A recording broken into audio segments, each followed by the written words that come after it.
qolganda biz qurgan uylar. Yoqinchi qaraga boshqa aytadi. Ballar jo'rayapti. Dadam aqli shunaqa uyquladim jirga.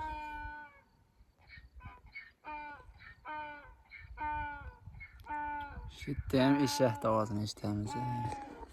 O'sha Madadbek. O'ylayman-da, mana uyda qurgan mayli qurilsa-yu, lekin hali bilsangiz naqshlari bo'ladi-yu, qirg'oqlarida. Mana bu tiyagalar yopishtiradi, shunga o'xshash har xil qirg'oqlari. Naqshlar deyapsiz. Ha, qisqa qilib aytgan naqshlar aytyapman. Naqshlarga Men bitta qaraylar hammalar boshlang'ich edir, men bitta qaraylar zo'r rasm chiqardi.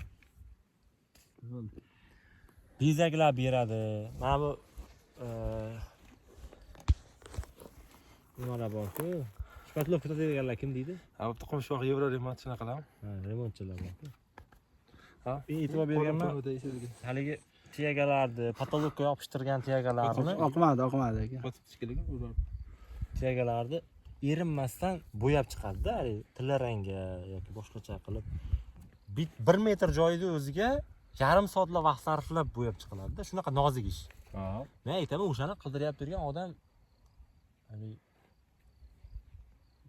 o'sha pulni sarflagan, puliga sarflagan vaqtiga arziydigan narsami deb o'ylayman-da. Shu nima kerak o'zi? Chotga chiqdi. Endi puli bor, yo'qotishni bilmaydi-da aka. Shunday. Yaxshi tushunasiz.